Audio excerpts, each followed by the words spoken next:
You could be listening and you could be very into wellness and health and still not be living your best, healthiest life. When you get comfortable and complacent, you become weak. It was just like cortisol inducing everywhere. And so we sat down and we were like, this is what we want. We were aligned. How can we get it? All of a sudden, that becomes your new life and your new lifestyle.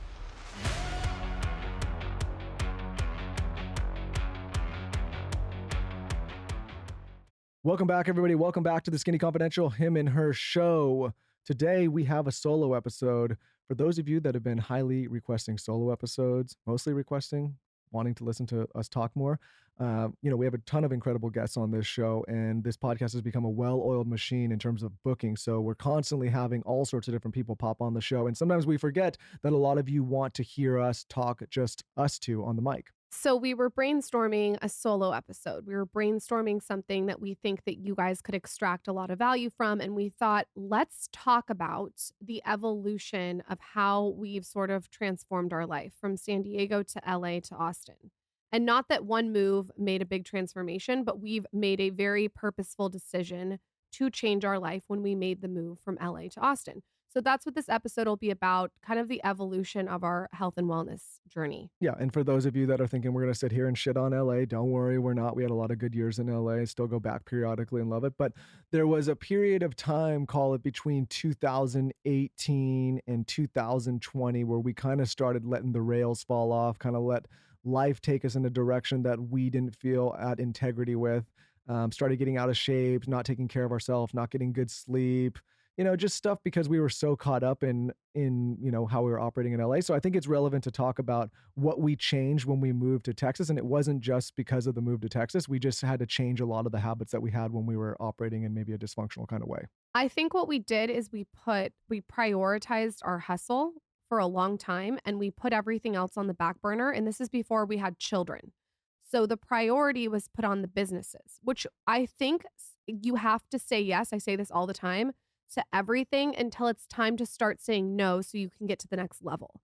And I think what we did with this move from LA to Austin was we started saying no and putting boundaries around our life and parameters and putting our health and wellness as number one. But I actually don't, where we are now, I don't recommend that to a lot of young people or even people that are early in their career and are trying to get a foothold. There was a period of time when Lauren and I were like 99% career focused and not very focused at all on our personal life or even personal health and well-being. And, there's something to be said about that. I don't think that would have been sustainable. There's no way if we would have kept operating that way, but it was necessary maybe at the time to do that. So I don't want people to listen to this and be like, oh, well, now they're not, hustling. So we're actually maybe hustling even harder now, but we have the facilities and the teams and the structures in place because of some of the work we put in early to do so. But it was brutal. I think the difference too is we were working very much in our business for a long time, and now we're really focused on working on it. So let's go back to when we were living in San Diego. Michael and I were living there without kids. We had 2 dogs. And what we were doing is we were commuting to LA. Yeah, and I think this is a relevant story to tell because, one thing that I don't like that entrepreneurs do is they kind of talk about the end result and they don't talk about the journey. If you've been listening to this show for a while, you've kind of seen the journey for a long time, but maybe don't know every single detail. But yeah, to Lauren's point, we met in San Diego. We're living in San Diego. And in 2016, when we started the podcast, I was running other businesses. She was working different jobs and running her blog. And we were commuting back and forth to what at the time was a different podcast network to record these episodes. And it was literally just a straight side hustle. We started the show with no intention of making any money. Didn't even know how to make money in podcasts at the time. And so just to give you a background, it's like 3 hours. So we would be in the car for 3 hours. So it was a huge undertaking to drive. At night. At night, sometimes we would leave at like 9 o'clock at night, you guys. Sometimes we would leave at 5 in the morning. We constantly were commuting back and forth. So we really put all of our eggs in that basket of work. And then what ended up happening is the podcast evolved. Yeah, but I think it's worth, one of the things that happens all the time here now at Dear Media, and I'm just like fast forwarding now to me as an executive of this business, I deal with a lot of talent and I deal with a lot of new talent coming into the space. And I always kind of get disappointed when I meet someone and the first question they ask is like, how am I going to make money? Because you're asking the wrong question. And this is for any creator out there in any kind of business.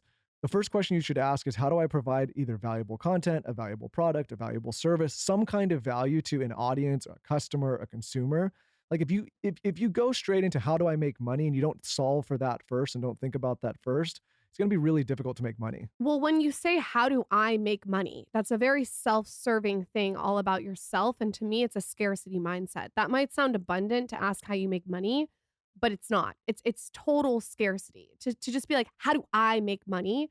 You're not looking at something from a big picture, and you're not looking at something because you love it and you wanna put the work in.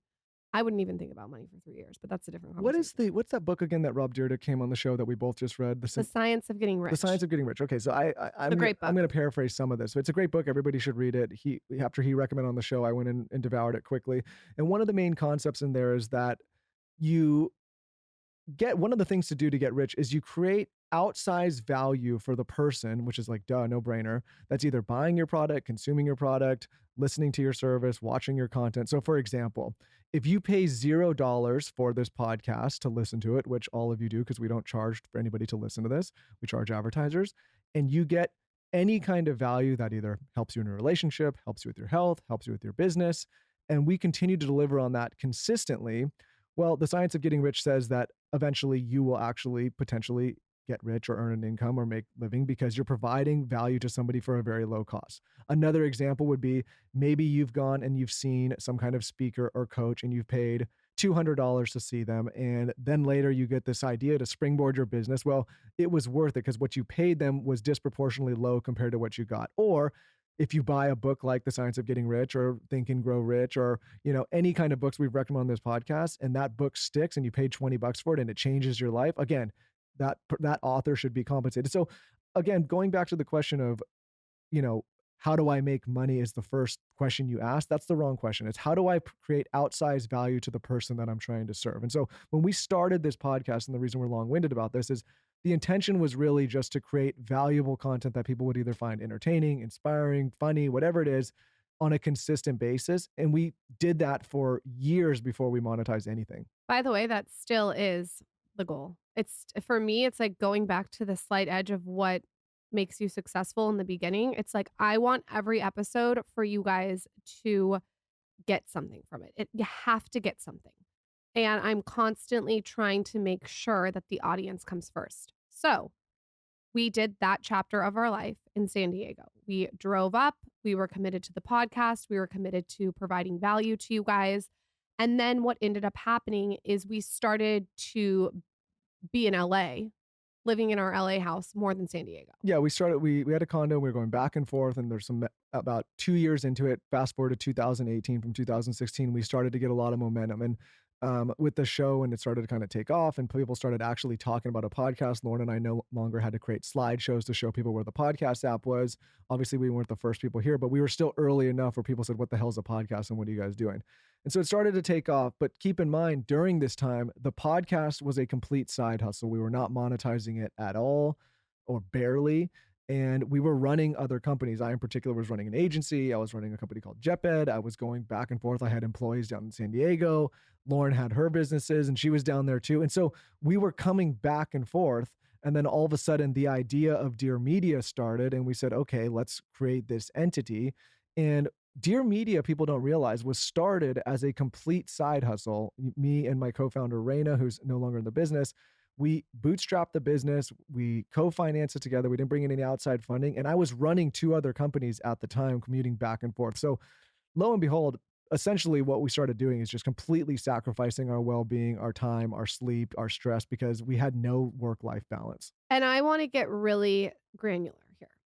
We did not have kids. We were living in a condo. Underneath us was a fucking nightmare. Okay. It was a fucking nightmare. There was this guy that partied all night long until 5 in the morning. He was on God knows what, doing God knows who. And it was loud, cortisol inducing, constant. Also, our house was not set up, in my opinion, looking back, to support our wellness. Well, because we never thought we were moving full-time to LA. We thought it was like just a condo for part-time living. Yeah, and I think, like, for instance, we were using, just to be, like, really curt, toxic cleaning supplies throughout our whole house, which, like, I grew up with those, so, yeah, I was immune, but it was on your wasn't bologna great. sandwich. Um, we were ordering Postmates all the time. We were not really focused on supplementing. We weren't doing barely any supplements. We weren't doing any cold hot therapy. For workouts, it was like I would squeeze Pilates in here and there when I could. There was no emphasis on I weightlifting. would walk to Equinox here and there, but it was, kind of half-ass workouts. I was not eating enough protein for sure. Like, was not eating enough meat. Looking back, like, I feel so much better eating meat. I also think our space was just not conducive to healthy living. Like, there was it was like we were on our phone until like 11 at night. And sometimes we'd be on our computer so late and there was like more drinking there. It was just Not more drinking there. It was always drinking yeah, there. it was a lot of drinking. Like we had to go to a lot of social events. It was just a lot. Here's it for anybody that lives in a major city. You all know when you're listening to this what we're talking about. When you're in the belly of the beast, Yeah. you're in it. It's hard to get. It's more unnatural to get out of it and have a normal life outside of the partying and the drinking and the going. Not we were even partying, but just going out and being social and having drinks and like running around chaotically and not getting great sleep. Like that's the normal version of living in a big city. The unnatural is like, hey, we're doing our well. Like those people are like unnatural in these big bellies of the beast cities. Never partying. I'm not a big No, partier. we weren't partying, I but like to be in bed at 10 o'clock, but I do like a cocktail. And so we were having cocktails. But we we were just kind of on a hamster wheel, I would say. And like it's so interesting because now I take daily walks, sometimes twice a day, and I don't even remember really walking in LA, which is so crazy. no, I mean, once in a while we'd go around the neighborhood. And then COVID hit, and that was kind of a weird time in LA where people would like scream at you across the street if you didn't have a mask on, People, which I is was literally walking down the street like 8 million feet from someone and I got yelled at across the street multiple times. So it was just like cortisol inducing everywhere. so yeah, people just got nuts. And so we were just, it was wake up in the morning, slam coffees, no hydration, get out, some toxic cleaning supplies sprayed on the table the night before, go out. And the problem is Postmates, lots of Postmates. Postmates, no thought to wellness. And here's what happened. I've always been somebody that's tried to take care of myself. I've, worked out and been in the gym my whole life. I've been an athlete my whole life. Also, we're very, very, very interested in learning more about wellness the whole time. We're curious people. That's why I think this episode is relevant. It's because you could be listening and you could be very into wellness and health and still not be living your best, healthiest life. And I think that's what this episode is about. It's like how to make those little tweaks to transform your life so you feel the Well, best. here's the thing. I think I looked at myself in the mirror, and this was about a year into having Zaza.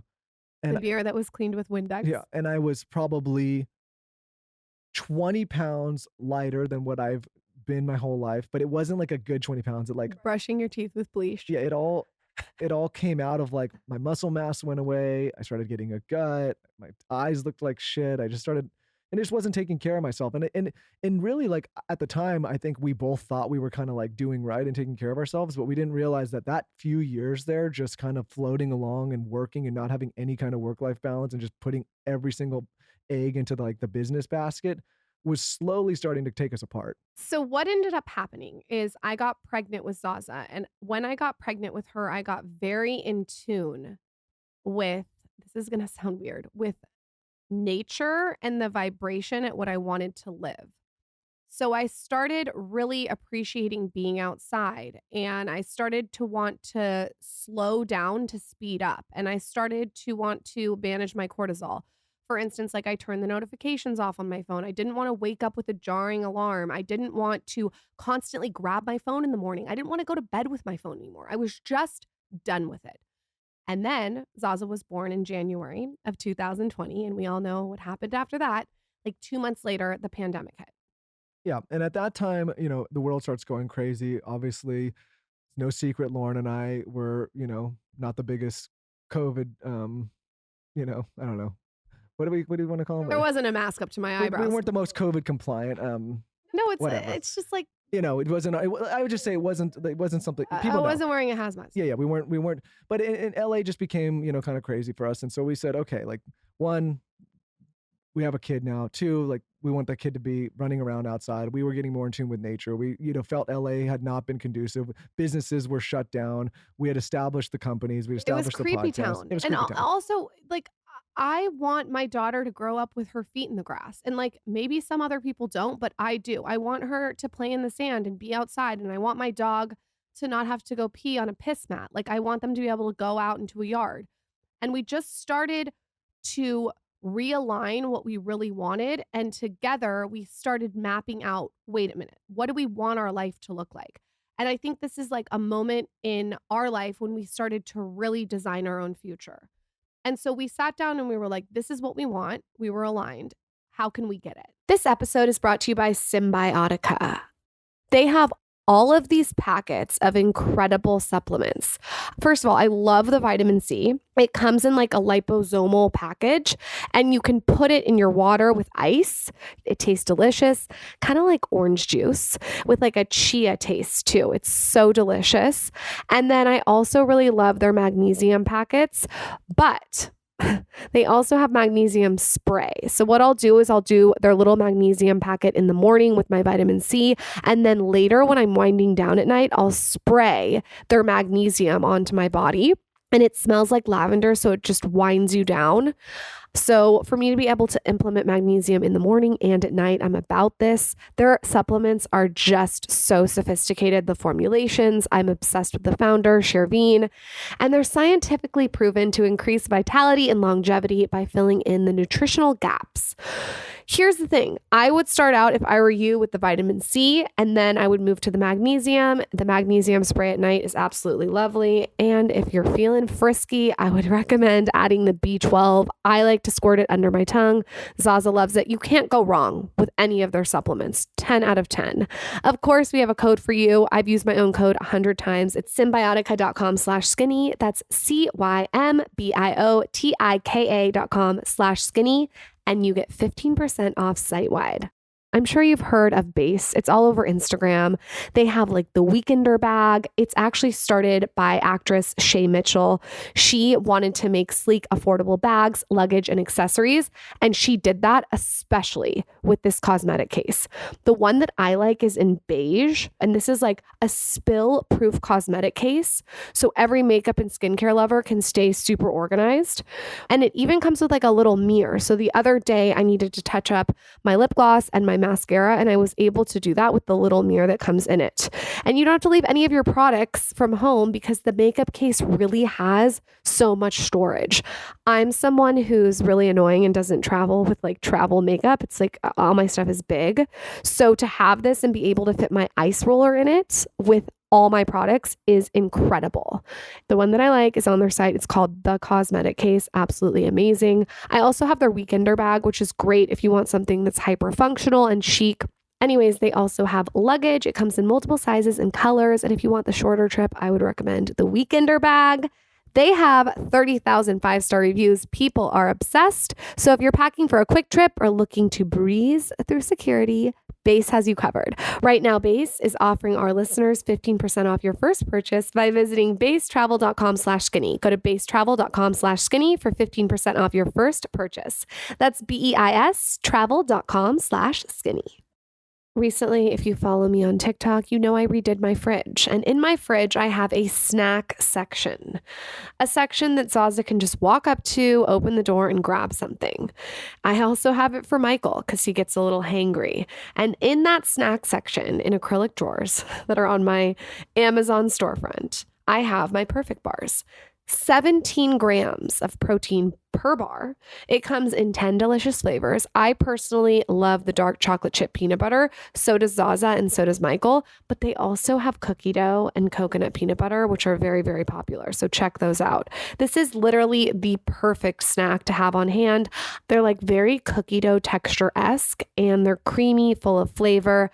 But the most important thing, guys, 17 grams of protein per bar. And the little ones that Zaza eats have 6 grams of protein. Perfect Bar knows it will be love at first bite, so for a limited time, they're offering you a chance to try the refrigerated protein bars for free. So here's how it works. You sign up for email or text and upload a picture of your receipt from your local grocery store, and they'll reimburse you for the cost of 1 bar directly to your Venmo or PayPal account. This is so cool. All you have to do is go to perfectsnacks.com/skinny to get a free Perfect Bar today. That's perfectsnacks.com/skinny and you get a free Perfect Bar today. Go to perfectsnacks.com/skinny to get a free Perfect Bar today. That's perfectsnacks.com/skinny and you get a free Perfect Bar today. Happy snacking. again, not shitting on LA. I think there's a lot of great things, but at the time we were looking for a change. And listen, I understand people that are listening to this episode. It's not everybody can just up and leave and move states or move cities or move even down the street. Like you got to make do with what you got to make do, we're going to talk about a lot of tactics that you can do right now in this episode shortly. But for us, we're like, okay, we want to change. We want to shock the system. We want something completely different for us. We also are the type of people that want to bounce around in our life. Who knows if Texas is going to be the last place? We might bounce around somewhere else. We don't know, but we never thought that we would end up in one place for forever. Yeah, definitely. That's something that I've always said since I was little. I don't want to get a house and never move. Like, that's just not my personality. I want to be super fluid and flexible with my life. And we came out to Austin and we saw it, and there was the right, this is weird, but like the right vibration here. And we started looking at houses. And when we saw our house, it was so weird. I'll never forget this. I walked into our house and Michael and I just like looked at each other and we just knew. We're like, this is the house. And we got laser focused on getting this house. And there was like, it was a lot going into it. Like there was a lot of different things we had to do to get the house. But we just knew that this was the house that we wanted to raise Zaza in at this point in her life. And I think she was one. Yeah, and I think for me, kids changed me a lot because it put a lot of stuff in focus. So for the young hustlers out there that are listening, trust me, I was one of them. I still believe I am one of them. But I started to kind of contextualize the importance of building wealth, building a business, building, an entity. And I started thinking about the reasons that were important for us to do so and important for me. And a lot of those reasons came down to not being financial. So I know personally that moving out of growth cities like LA, New York, Chicago, like a lot of the San Francisco, there are a lot of opportunities where you are leaving dollars on the table as an entrepreneur, as a business people. You're probably getting less face time with certain people. You're not as accessible. You're not in the mix as much. But for me, the exercise was, would I be okay leaving a few dollars on the table so that I could get to somewhere where I could prioritize my life a little bit more? And when I say my life, I mean my life with my children, my life with my wife, health, wellness. And the more I did that analysis, the more I realized like that was much more important to me than squeezing a few extra dollars out of an entity or business. But here's something that I think people don't talk about enough. I feel like I'm like a cell phone battery. I am not effective when I'm on 2%. I need to recharge. And what I've realized about my personality, and I'm sure a lot of you guys can relate, is I have to slow everything down to speed up and be effective. Yeah, but the problem is some people don't get the opportunity to slow down or think that it's even effective to slow down. I was one of those people. You just think go, go, go, go, go. So I have been reading a lot of different books, and Ray Dalio says this, so many people say this that are hugely successful.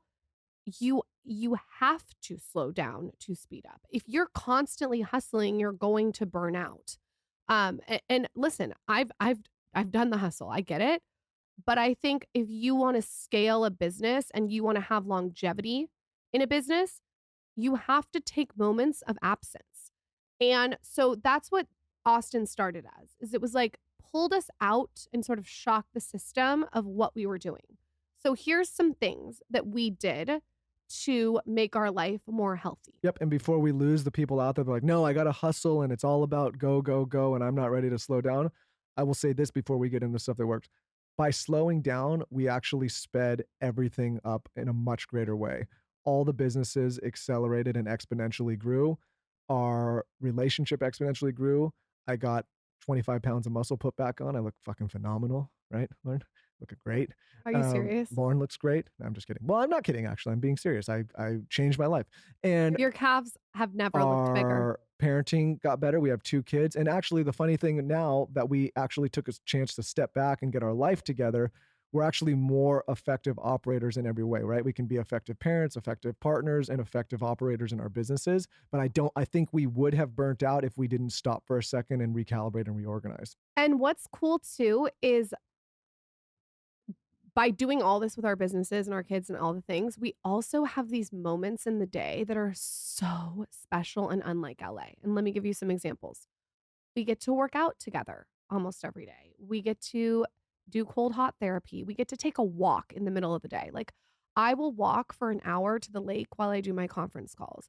I will sit outside on my iPad and return emails as I look out into greenery. It's just so much more natural. Like I just feel like I'm in touch with how life is supposed to be as opposed to constantly just burning and grinding my gears at all fucking times. So, here's some wellnessy things that we do here that you can do anywhere. Maybe we should talk about it in phases, how we kind of implement it. Because obviously, Yeah, like, what I let's do don't it. want to do is sometimes people say that we overwhelm because we give, we tell a bunch of things. But I am an intense person. yeah, no, I know that. So I'm I want to aware. focus you a little bit here. So I can get one intense. of the first things we did that I think everybody could have do, and we could have done part of this in LA, is we completely changed the look and feel of our space. Now, this doesn't have to be an overnight thing. You don't got to throw out all your furniture and repaint the whole house and get overwhelmed that you have to. But meaning, our place in LA was very kind of congested. It was dark colors. It Bachelor was patty. bachelor. Yeah, it was very kind of like Flamboyant, yeah, loud. yes. And what we realized is like, okay, we're not sleeping great in here. It's not the sexiest environment. It's not really It was feeling chaotic. yeah. And so the first thing we did when we moved, and again, you can do this in your own house now, or if you're planning on moving eventually, is we just completely changed it to be lighter and brighter and more welcoming and more open. Rounded And edges. yes. And also, what else did you do? We we just turned everything to be super calming. Changed all the cleaning supplies, branch Every basics. we switched all our cleaning supplies to Branch Basics. We decided just like as least chemicals as possible. Natural detergents. We got air purifiers for the air. We switched to all natural detergent. We made sure that there wasn't like in our old house we had like wasp killer and like all this just like ugh, We got rid gross of stuff. any kind of snacks or any kind of stuff that wasn't good, and we have very basic, like, clean stuff in the house now. Yeah. We don't even get any kind of junk foods. Sorry, no more Cheez-Its, no more, like no more stuff that you're snacking on in the middle of the night. Literally, if I'm hungry in the night and I go look in the pantry, there's nothing there for me. You know what else we did that's been game changing is we cook at home a lot. So we eliminated eating hot food out of plastic, which is like melting the plastic that is estrogen inducing. We got rid of any candles that were burning toxins. We Got rid of the TV in the bedroom, which is the ultimate hack that Lauren I will give you credit for. Lauren said, "No more TV in the bedroom," and we all grew up watching TVs in the bed. Everybody puts the TV in their bedrooms, especially if you live in a apartment with different roommates, right? this motherfucker in LA. This shows you how we changed our life. This is just a little like example. Had literally a movie theater in our room. I had a giant, like 55-inch screen that was literally I could like punch it. I was so close to the It bed. was so looking back, you have to admit that there was wires everywhere. It was so big. It was the most gigantic television you've ever seen. And when we moved, I said, no, No, and this is like, no television in my kids' room. No television. There's the room is for sleeping and fucking and for doing my skincare. well, it's funny is And like that's it. this is what I always tell people that listen to this show. We are learning at the same time as the audience. So if you rewind back to 2018 when we set this place up, this is before we're talking to all these experts about light in the eyes and light before bed. This is now becoming very mainstream and people are talking about it all the time. But at the time, we were like, okay, we're watching the big screen before bed. We're watching the most cortisol inducing show. We're getting terrible sleep. We're staying up till 11 or 12. We were literally watching you guys 24. You know when the bomb's ticking? Doot, doot, doot, doot. That is so everything what I did is I started just really paying attention to my cortisol. Another thing I did is when I interviewed Melissa Wood Health in New York before I had Towns, she told me, Lauren, you have to get in tune with meditation. And there I just had this epiphany with her. And from that day forward, and it's been like a year and a half, I've meditated every day. And that has been an absolute game changer. For me to meditate in LA, I would meditate to Headspace for 2 minutes and that was it.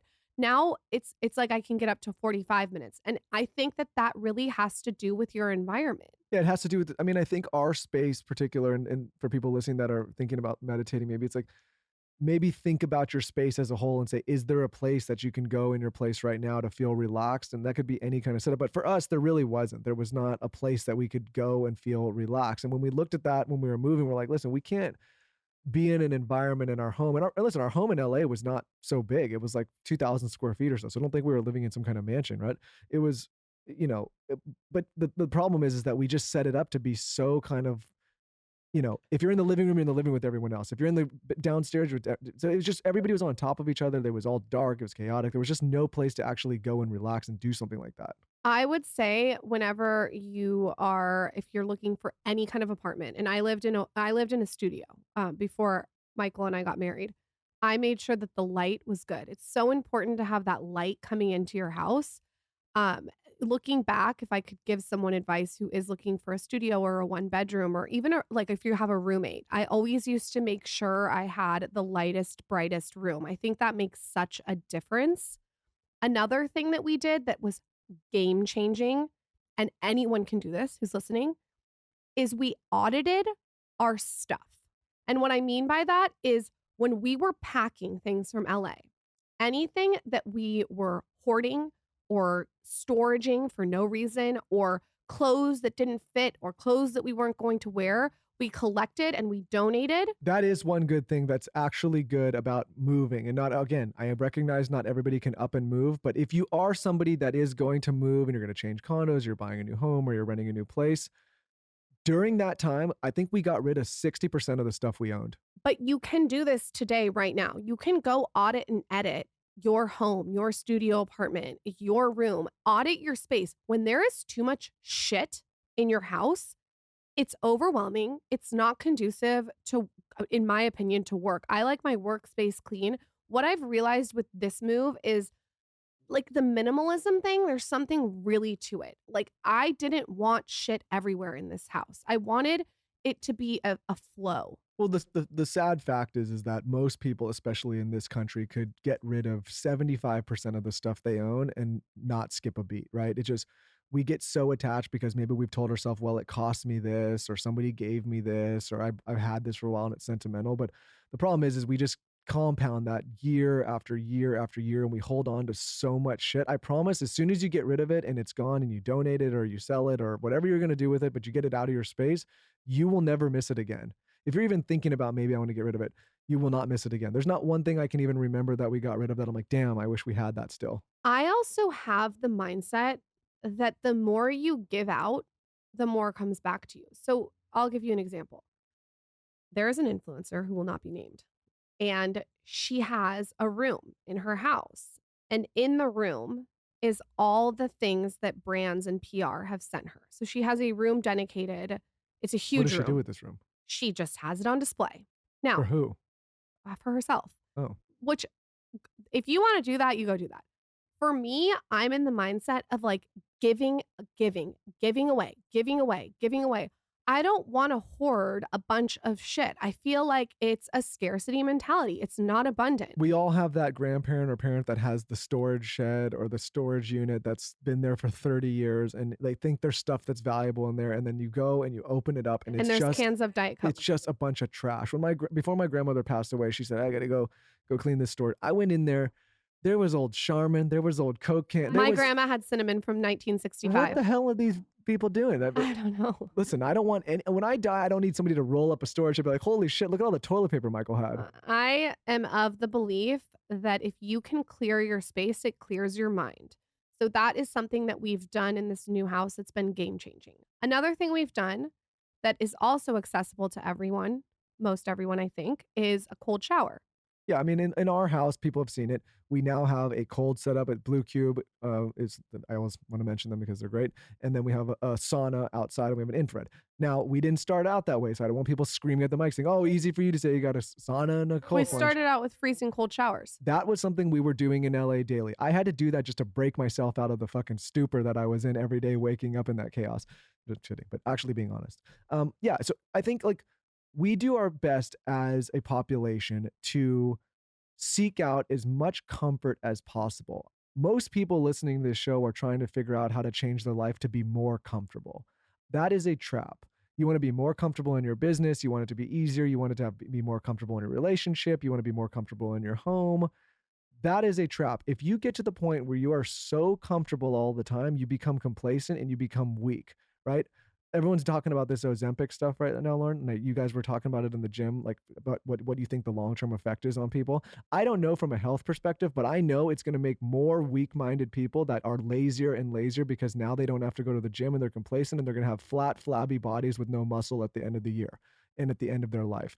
That's my take on what'll happen with something like that. It's the same thing when you get comfortable and you get complacent. When you get comfortable and complacent, you become weak. And then guys and girls that come along that are strong eat your lunch and you become very uncomfortable later because of it. So, a cold shower, a hot sauna, going to the gym, eating right, cooking, stuff that makes you uncomfortable, walking up to somebody in a bar and saying hello without hiding behind a screen, all these things that make you uncomfortable, doing things in your business that's going to make you feel like you're putting yourself on a limb. This is the stuff that'll make you stronger. Another thing that we did that I think will help a lot of people that really helped me was I do this thing called the bookend theory. And so I bookend my day. I do not check my phone 1 to 2 hours upon waking up, and then I don't check it 2 hours before bed. And people are like, "Oh, I can't do that. I have work." I work on my phone. I totally get it. You can do it and you can create boundaries around your space. There was no reason for me to be on my phone at 8 PM at night. There just wasn't, especially because I was on PST time. And so when we moved, I was like, I am not going to pick up my phone in the morning and be reacting to all these text messages of things that people need me to do. It's not proactive. It's not moving the needle towards my business. And it's also just not good for me to wake up and stare at a phone. There's so many other things that I could be doing with my time. And when people tell me that they don't have time on Instagram story and they're watching my Instagram story, you do have time. What's important, you make time for. So I would say start with 30 minutes in the morning and the night of not checking your phone. That has been life changing for me in Austin. And here's the pushback that people get. They say, easy for you to say because we're employers and we don't have to answer to a boss.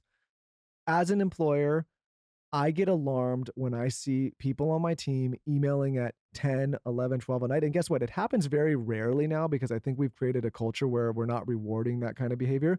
I want the people that work with me, for me, however you want to code it, effective during the hours where they're contracted to work. I want them to be present. I want them to be mindful. I want them to have the most impact while they're at work. When they're off work, my hope and the example I try to set is that then they are taking care of themselves. They're taking care of their mind. They're taking care of their bodies. They're getting time with their families. They're getting time with their friends. They're doing it in a healthy way. And they're not sitting there stressed out if they get an email from somebody in the company at 10 o'clock that they got to answer it right away and that they're going to get hustle points for doing it and that their boss is going to say, oh, look, this so-and-so is up at 11:30. So again, you might want to re-audit your work environment. Say, do I work in an environment where people are pushing this kind of culture where they're asking us to respond after hours at any moment for anything? One, I don't think that's the most effective. I think it's all about being effective in the time you have. And two, do you want to really be in a culture for that long that is rewarding that kind of behavior and operating that kind of way? I know in Lauren and I's businesses, we don't operate that way. We don't set that example. And we have successful entities that are able to get by just fine by operating in normal business hours. Other things that we did to shake up our life. Added strength training for you Strength training, I and added weightlifting. weightlifting and me getting back into it. The audit that I did that was a game changer was I don't want to be that dad that can't carry his kids around as they get older.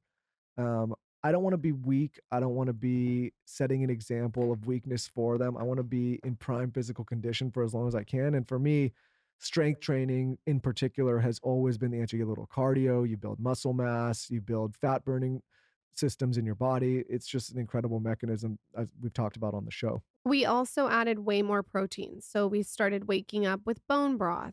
This is random, but I made sure that my matcha that I drink every day has a scoop of protein in it. I started putting protein scoops in my oatmeal. I make protein pancakes with ritual protein. I started eating a lot more meat, so aminos. And then we really honed in on our supplementation. And you know that if you listen to the podcast. So Symbiotica, we love Just Thrive probiotics. We love Ritual multivitamin. Um, Athletic greens. Athletic Greens. I really love the Holy Mane by Dr. Will Cole and Agent Nator. I think we really focused on healing a lot of the damage I think that we did in LA. We also really don't drink like we drink in LA. We try to save our drinking sort of tickets for like New York and LA or when we're I want to talk traveling. about that in a second, but on the supplementation thing, I think you can go to any of our episodes where we talk about supplements and we talk about a lot. I would maybe start with the ones with Andrew Huberman and maybe some of the other wellness ones where we dive into that. But I think in order to be consistent with stuff like that, we had to create an environment in our home where we could get easy access to the things that, we would be well with. So, there is a cabinet that is right above our tea kettle that has all of our supplements. If you want to go and make coffee or tea, it's literally the supplements are right in front of your face. There's nothing in there but that. I think everybody can go and create a space in their house where it's just right in your face. It's like a wellness drawer. Yeah, and it's prominent, right? Like if you put it away in some cubby somewhere and you don't see it and it's not accessible every day, you're not going to do it. You have to really sit there and build a habit. And so anyone can do this at any time. Figure out the supplementation that's right for you. One of the things we did is we actually went and got our blood work done and had comprehensive labs to see what we were struggling with. We've done episodes on that as well. Check those out so you can see what's great. Inside Tracker is a great platform. And yeah, I mean, really just like actually starting to pay attention to what our health and well-being was looking like. Every single morning, I do light movement and hydration. And how I do my hydration is very detailed. I have a huge, like, Stanley tumbler. I put a bunch of ice in there and I mix in lemon, some ginger slices, and then I do my Sakara wellness drops. I do their detox, which is a chlorophyll, really good for your blood, for your energy. And then I do their beauty drops, which are minerals. And I think it's such an easy way to habit stack a routine. You're already going to have water in the morning, so add the lemon, add the ginger, add the drops. So easy. I have it all in like a wellness drawer. I grab it on the go. I've got Michael to do it. And chlorophyll, you should know, is absolutely amazing. I feel like everyone needs the beauty drops and the detox drops by Sakara. You should also know if you're looking for meals that are ready to eat delivered to your door that are also healthy, Sakara is the answer. I love their meals. If I'm like very busy or I'm podcasting a lot, they come straight to your door and they deliver science-backed, plant-rich nutritional programs and wellness essentials right to your door, like I said. So they're ready to eat meals. They're nutritionally designed to deliver results from weight management to ease bloating to even boosted energy and clearer skin. Every single thing on their site is just to make you feel your best. And right now, Sakara is offering all our listeners 20% off their first order when they go to sakara.com/skinny or enter code skinny at checkout. That's Sakara, SAKARA.com/skinny. You get 20% off your first order. Sakara.com/skinny. Attention business owners, if you're like me and you run a product-based business, you have to check out Squarespace. From websites and online stores to marketing tools and analytics, Squarespace is an all-in-one platform to build a beautiful online presence and run your business. I personally am such a fan of this, especially after experimenting in the product world. It's like having everything under an umbrella. So they have like Squarespace member areas, they have e-commerce, they have traffic overview, content ownership, email campaigns, you can collect donations, analytics, blogging tools. This just makes everything so much more seamless. And most importantly, it saves you time. So you should know Squarespace is everything to sell anything. Squarespace has the tools you need to get your business off the ground, including e-com templates. They have like inventory management, a simple checkout process, and even secure payments. So whatever you sell online, Squarespace has merchandising features to make your products look their best, which we love. The 3 features that I like the best from Squarespace that I use a lot are the email campaigns. And then I also love the social sharing. So you can share and let your visitors share content on their Facebook, Twitter, Instagram, Google+, all the things. Check out squarespace.com/skinny for a free trial. And when you're ready to launch, you can use offer code SKINNY to save 10% off your first purchase of a website or a domain. Again, that's squarespace.com/skinny for a free trial. Use code SKINNY. I have been doing a whole closet makeover since I moved to Austin. I'm really zoning in on staples. And I just kind of like toned it down. I wanted some like really chic pieces that I could wear all the time. And one thing that I keep reaching for that you've probably seen on my Instagram stories is by Jenny Kane. It is called the Everyday Sweater, and I am obsessed with these colors, you guys. They come in taupe, white, it's like an ivory, and a heather gray. I sized up, so I got a large. So much use out of the sweater. I wear it with like a legging. Sometimes I'll pair it with like a really cute baggy sweatpant. The neckline is like perfect. It like hits your collarbone Like it's just everything. The sleeves are long. It's just creamy. It's buttery. I cannot stop reaching for it. There's so many reviews on the site. So here's my recommendation. I would go to jennykane.com/skinny and I would get the everyday sweater in taupe. It's the best. I also grabbed the ivory. They have heather gray, like I said, in a couple other colors. This is a piece that you can literally wear every single day. They also have all different kinds of things on their site. I'm going to give you a code. You can find forever pieces at Jenny Kane and get 15% off with promo code SKINNY. I used my own code on this sweater. You're going to go to jennykane.com/skinny and check out the everyday sweater. Hurry before it sells out. I'm literally going to buy another one. That's jennykane.com/skinny for 15% off with promo code SKINNY. I really wanted to like dial out my diet after having a baby. And so far I've lost 40 pounds by working with the flexible diet coach. He gives me like a meal plan. I told him like all the foods that I like that are non-negotiable. So I still feel like I'm eating all the foods I like. Like I eat sourdough toast every single day. And he has everything measured out for me. So that just sort of took any um overthought process out of the equation. I just think that there's ways that you can sit down and you can write down how to audit and edit your life so it's healthy for you in the long run and just look at where things are upping your cortisol. So I'll give you a little one. I feel like a jarring alarm every morning is not good for you. We've had people that come on the podcast too that say waking up with an alarm is it's not good. So I was like, how can I do something that is going to wake me up slowly? And so I found this thing on my phone called like bedtime app. And it's underneath the alarm and it basically like wakes you up slow. And then, maybe getting like a hatch that like it's like hatch for sleep and it wakes you up with light slow. I think editing and auditing where the cortisol is spiking and then finding ways to transform that. And if you're coming at me from a scarcity mentality and you're saying, I can't afford that, I can't, there's so many things that we just gave in this episode that are free. Well, here's a free thing about It's sleep. free to take a walk. Yeah. It's free to go outside. It's free to put your feet in the ground. If you don't have a shower in your apartment, go to the ocean. When we were in San Diego, we would jump in the ocean for our cold plunge. Well, here's the thing too about, alarms. What the reason alarms exist is because people's circadian rhythm is fucked up and they need something to wake them out of their sleep, right? So one of the things we prioritized when we came here, like I said, our sleep was so bad in LA. I mean, it was terrible with underbag eyes. I looked like a fucking ghoul all the time. And we came out here. You looked like Ren and Stimpy. Yeah, I looked terrible. My eyes were red. And, having the benefit of sitting on this podcast with guys like Huberman and so many other, wellness people. But the reason I mentioned him is he sat down and he told us about getting light in our eyes the first thing and when to stop drinking caffeine and when to start winding down and how to dim the lights and how to get, your circadian rhythm back on. So for me, I'm in bed every day now by like 8:30, 9:30, and I'm up every day at 5 without an alarm because my circadian rhythm's back. And when you get your circadian rhythm back, then your hormones get balanced. And when you get your hormones balanced, then you perform better in the gym. When you perform better in the gym, you want to eat better. And then when you're looking good and you're feeling good, you want to eliminate stuff in your body that's not good. So for me, and we've talked about this, that was alcohol. I'm probably a 1 to 3 times per month drinker now at most. It's completely changed my life. I just got to the point where I'm like, okay, I'm 36 years old. I can't go into my 40s slamming cocktails the way I used to and slamming beers.